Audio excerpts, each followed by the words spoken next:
তো আমার এদিকে মাছটা ভাজা হয়ে গেছে আর আমি মাছটা এবার তুলে নেবো আর এই তেলে দিয়ে আমি সবজিগুলো ভেজে নেবো। তো এবার মাছগুলো দিয়ে দেবো মাছ ঝোলের মধ্যে।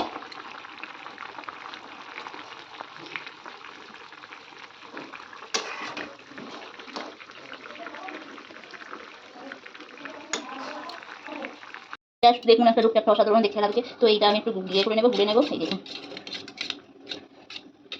আর এখানে যে বোঁদেটা একটু গরম জলে দিয়ে দিয়েছিলাম, এগুলো নিয়ে তুলে নিয়েছি একটু ছেড়ে। তো এটা আমি দিয়ে দেবো এর মধ্যে, আর এটা এর মধ্যে ভালোভাবে মিশিয়ে নেব। আর রেডি হয়ে গেল আমার দই বন্দি।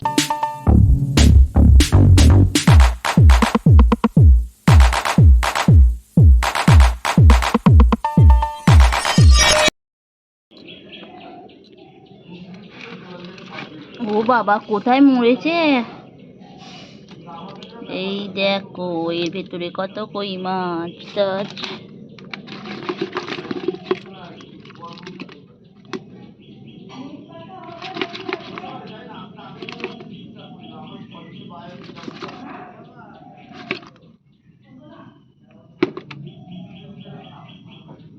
Hello guys, good morning, welcome back to my new blog. আর আমি সঞ্চিতা চলে এসেছি আপনাদের কাছে একটা নতুন ব্লগ নিয়ে। তো দেখুন গাইস, সকাল সকাল কই মাছ আমি বাছতে শুরু করে দিয়েছি। আর এখানে কই মাছগুলো প্রথমে নুন দিয়ে রাখা হয়েছিল, আর নুন দিয়ে রাখার পর কই মাছগুলো একদম মারা গেছে। আর আমি সেগুলো সকাল সকাল বাছতে শুরু করে দিয়েছি। আজ বানাবো আমি কই মাছের ঝোল।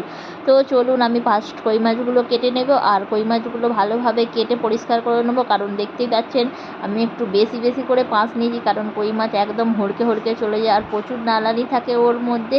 আর দেখুন আমার সেই জন্য একটু কাটতেও অসুবিধা হচ্ছে। আর কই মাছগুলো খুব একটা বড় বড় নয়, মানে ছোট ছোট সাইজেরই কই মাছ।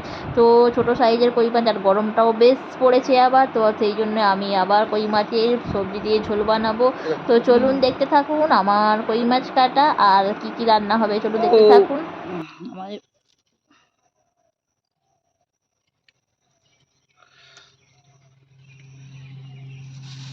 এখনো কটা আছে।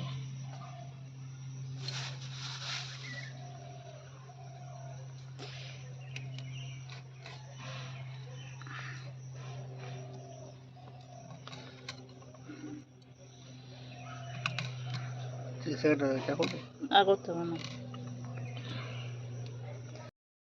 তো এটা হলো কই মাছ, আমি কই মাছগুলো বাছছিলাম, আর এটা হবে ঝোল। তো কই মাছের ঝোল হওয়ার জন্য এখানে নেওয়া হয়েছে পটল, ঝিঙে, বিনস, বেগুন, আর এখানে আলু আর গাজর সিদ্ধ হচ্ছে। তো এটা হবে ঝোলে, কই মাছ দিয়ে ঝোল।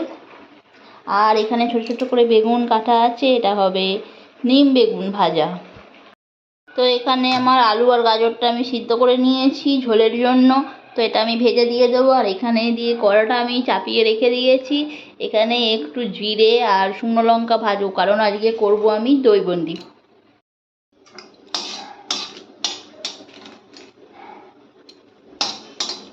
তো এখানে একটু শুকনো লঙ্কাটা আমি ভেজে নেব দইবন্দি করার জন্য, আর একটু জিরে নেব। তো কড়ার মধ্যে আমি একটু তেল দিয়ে দিয়েছি, আর এখানে আমি ফোড়ন দেবো। তো ফোড়নের জন্য একটু হচ্ছে শুকনো লঙ্কাটা দিয়ে দিলাম। আর এই আছে একটু সর্ষে, কালো সর্ষে ফোড়ন দেবো। ফোড়ন দেওয়ার পর এখানে কিছুটা কারি পাতা শুকনো হয়ে গেছে, তো ওটা দিয়ে দিলাম যাতে টেস্টটা ভালো হয়। এই দিয়ে দিলাম, এটা হয়ে গেল আমার ফোড়ন। আমি এটা দিয়ে বন্ধ করে দেবো ঠান্ডা হবার জন্য। তো আমি আজকে আর শিলে বাটলাম না, এখানেই বেটে নিচ্ছি, কারণ শিলে বাটার আর টাইম নেই। তো এখানে একটু পিষে নিচ্ছি যেহেতু ভাজা মশলা। তো দেখুন আমার জিরেটা তো ভালোভাবেই বাটা হয়ে গেছে। আর এবার এই শুকনো লঙ্কাটা আমি বেটে নেব। এটা হালকা গরম জল আছে, আর এখানে বোঁদেটা শুকনো বোঁদে, তো আমি এর মধ্যে দিয়ে দেবো। দিয়ে একটু সামান্য ভিজে গেলে আমি তুলে নেবো। আর এখানে মশলাটা আমার হয়ে গেছে, ওখানে রেখে দিন।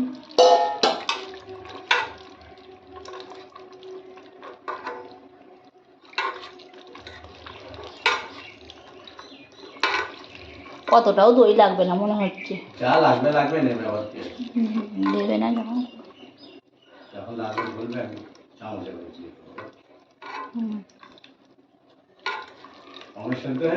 কোনগুলো? হ্যাঁ হ্যাঁ হ্যাঁ হ্যাঁ, সেদ্ধ হয়ে গেছে। তো এর মধ্যে দিয়ে দিয়েছি আমি বিট নুন, আর এখানে যে মশলাটা বাটলুম এটা দিয়ে দেব, ছড়িয়ে দেব।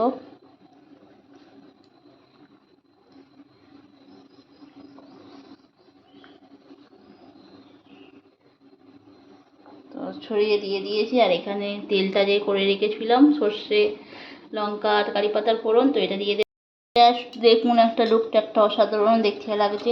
তো এইটা আমি একটু ইয়ে করে নেব, গুলে নেব। এই দেখুন,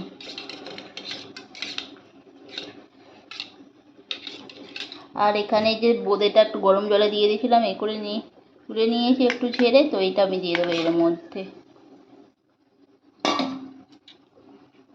আর এটা এর মধ্যে ভালোভাবে মিশিয়ে নেব।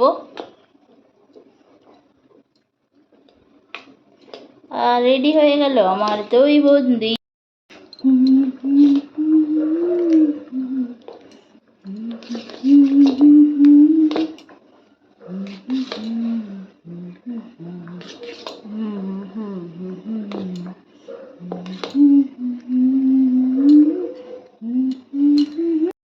তো মাছগুলোকে আমি নুন হলুদ মাখিয়ে নিয়েছি, আর এখানে কড়ার মধ্যে তেল দিয়ে দিয়েছি।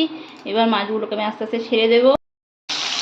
তো এখানে আমি কই মাছগুলো দিয়ে দিয়েছি, কই মাছগুলো ভেজে নেব কই মাছের ঝোলের জন্য। আর এখানে আমার ভাতটা হয়ে গেছে, আমি এবার নামিয়ে নেব। তো আমার এদিকে মাছটা ভাজা হয়ে গেছে, আর আমি মাছটা এবার তুলে নেব। আর এই তেলে দিয়ে আমি সবজিগুলো ভেজে নেব। তো এখানে ভাজছি আমি ঝিঙে আর পটলটা, তো এটা ভেজে নেব। আর তারপরেই ভাজবো এখানে বরবটি নয়, এটা বিনস, আর এটা বেগুন। তো এটা ভেজে নেব ঝোলের জন্য।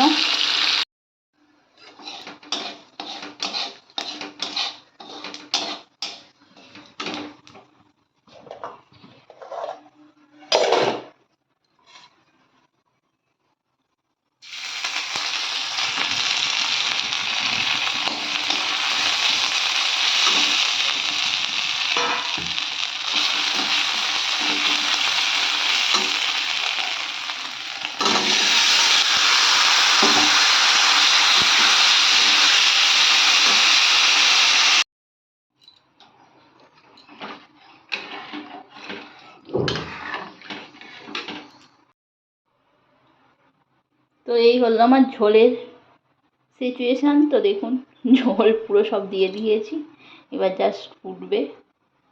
তো ফুটলেই আমি মাছটা দিয়ে দেব।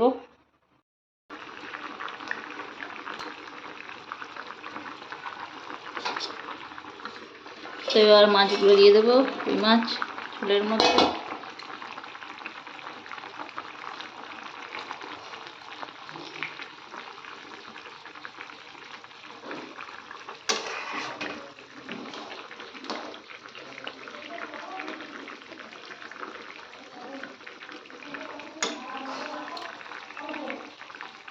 এখানে একটু বেগুন কাটা আছে, তো নিম বেগুন হবে।